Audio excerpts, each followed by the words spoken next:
Hello and welcome to my workshop. Well, today I'm going to be taking this Chevy Axle Cage RC and be putting an interior in this. It's going to be something kind of simple just to cover up electronics. So let's just get started. A friend of mine asked for some help with his latest build. This is an Exo Cage Chevy sitting on some Wraith axles. He wanted to tell a story with this build, which I think is a great idea. The story was this truck was once fixed up with a nice racing livery. It had been years of fun, but it was eventually parked half under a shed. Many years later, the truck was found and pulled out to be placed on this modern chassis, but the patina from sitting so many years was left. The first thing to do is to take this apart and see what needs to be changed before I can get started. My friend needed an interior to cover up the electronics. He didn't have many requirements. He just wanted to leave it up to me. After thinking about this, I figured it needed to be a race-inspired truck interior. There was a shelf, which is part of the Exo Cage, but it was covered up by this brace, which attached to inner fenders. The brace was not really needed, so it was removed to gain a little more space for the battery. In hindsight, I should have just removed the entire piece. I'd used cutters, scissors, razor knife, and finally a screwdriver to get this piece removed. It looks like it was glued down with either shoe goo or E6000. I always keep body panels that you never know where you're going to find a use for them in a future build. I had this dash, which I believe came from a Tamiya kit. It wasn't a perfect fit, but the windshield was pretty close.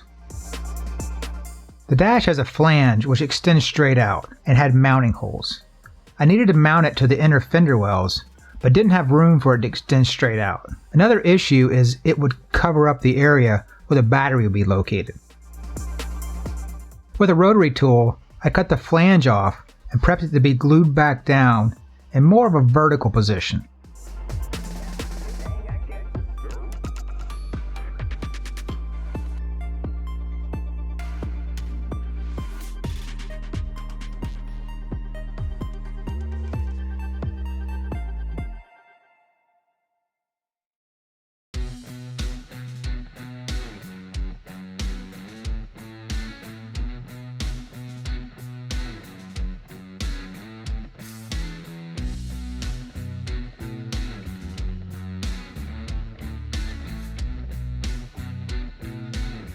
The modified flange had M3 nuts glued into the slots so a screw could be ran through the hole which I drilled in the inner fender well. With this bolted in place, I have a secure mounted piece which I can then start to add the other details.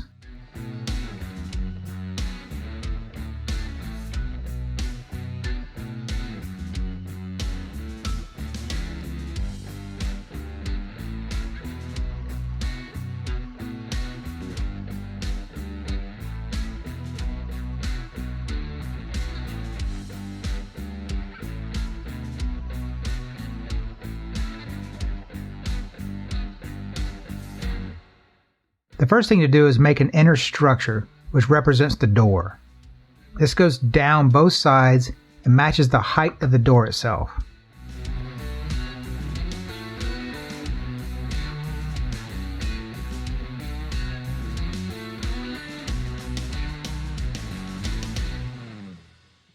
An additional thin strip of styrene is added to the top in order to beef up the edge a bit. Having these two sides mounted gives me cues on where the other panels can be placed.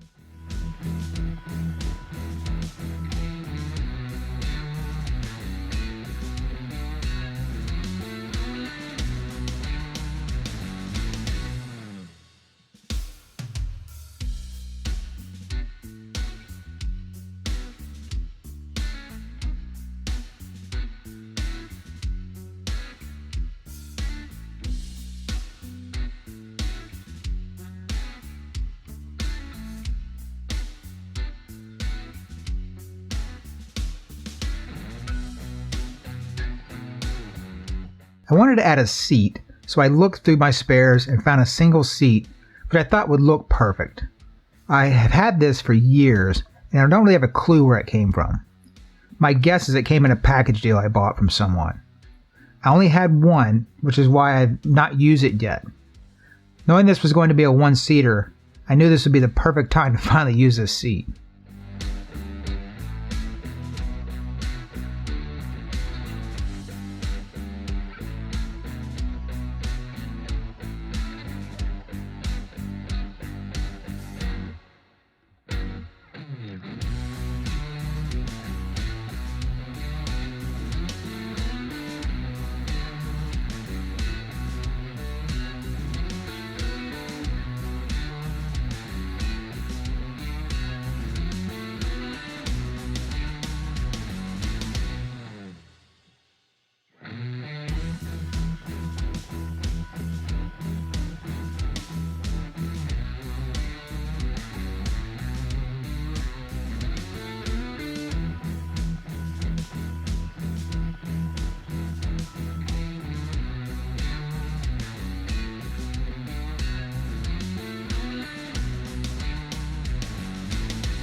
The main reason I needed to make it a one-seater was the electronics.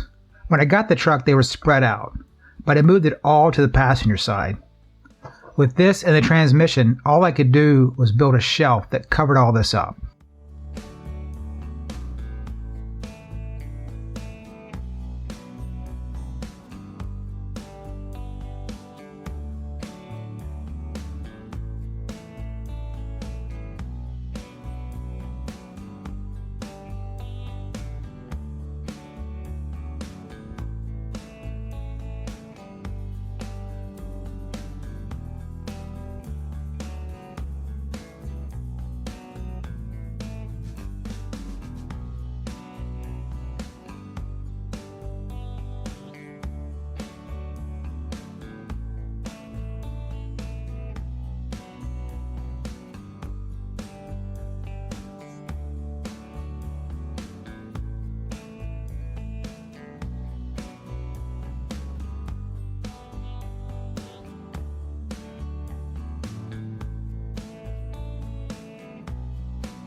There's not a lot of room for the seat, and the one I'm using leans back heavily. So it's also made of rubber material, so cutting and reshaping is not an option. To get around this, I made a wedged piece, which angles the seat forward. It wouldn't be very comfortable to sit in, but at this scale, you really can't tell it's leaning forward too much.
I recently purchased a resin printer. This is mainly used to make small, detailed parts, which can take me a lot of time to craft by hand. I've been using Shapeways, but with their recent price hikes and decrease in manufacturing speed, it just no longer makes sense to send my files to them.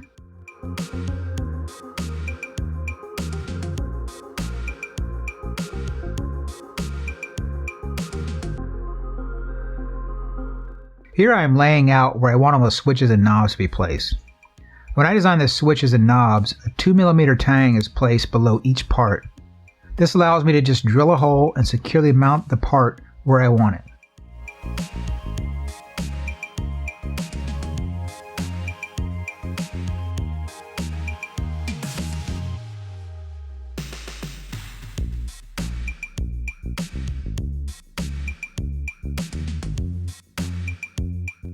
As mentioned, I was going for a race truck theme, so the dash interior was flooded with switches and knobs.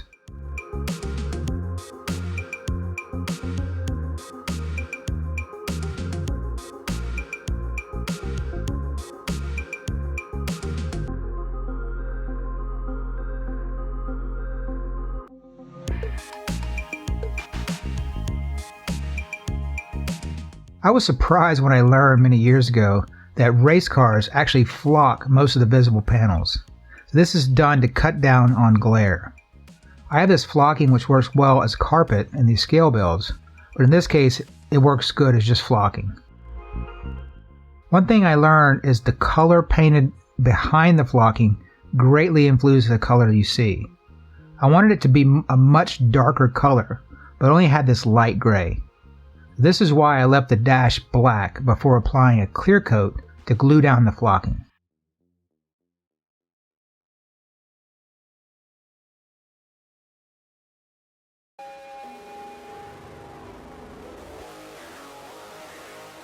Another cool thing I was able to design is this Hydro e-brake.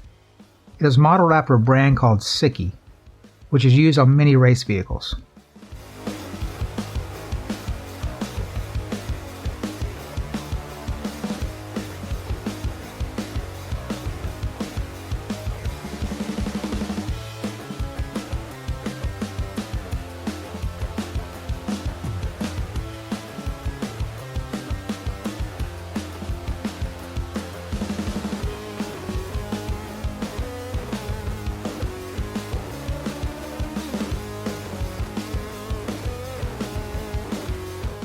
Many colors were added to the e-brake along with the tall shifter I had in one of my spares bin. It's hard to see these parts once in place, so the colors and sheens are used to help the parts stand out.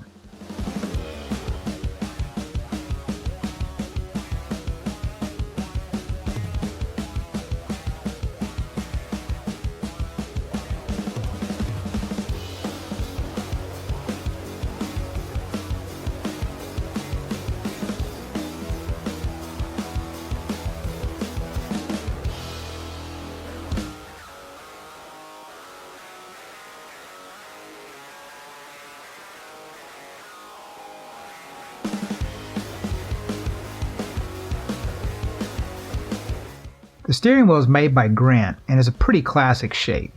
I originally designed this for the LS Mail Jeep, but it fits in this build very well.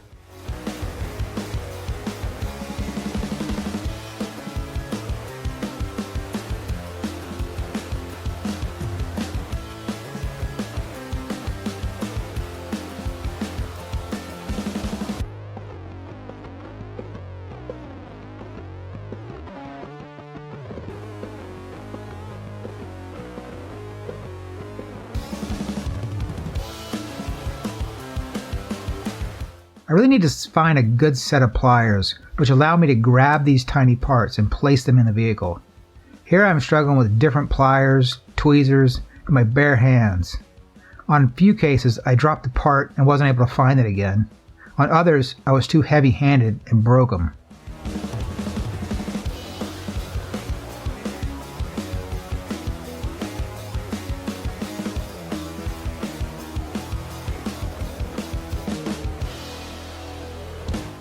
With the interior being raised up, I needed to find something to take up that space.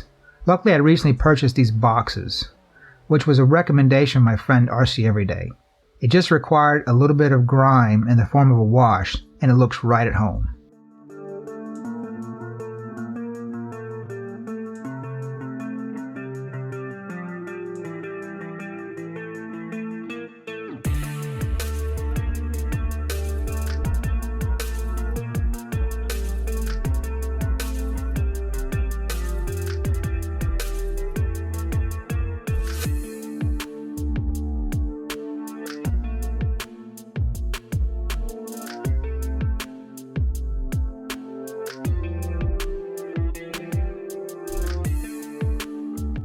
The last bit was to reinstall the electronics on the passenger side. I had to glue in a piece of plastic as a riser due to the chassis getting in the way. This allowed me to use Velcro to hold down the electronics. I don't expect there to be problems, but it's always better to have your electronics removable than to hard mount them with double-sided tape.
With some careful routing and a handful of zip ties, the interior is screwed back in place. Here you can see the area in front of the interior, which allows for a decent sized battery to be placed.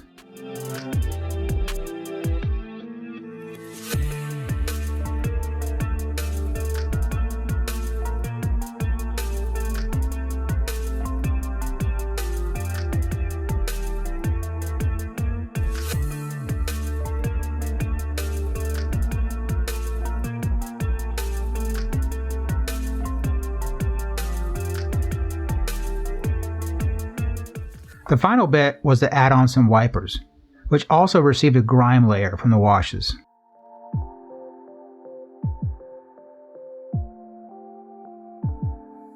This was a very quick build for me. I received the truck over the weekend, started tearing it down on a Tuesday, and was finished by Thursday morning. Not all of them go this quick, but it's nice to have one uncomplicated and smooth build like this from time to time. So many fun and cool projects coming up. Until then, we'll see you in the rocks.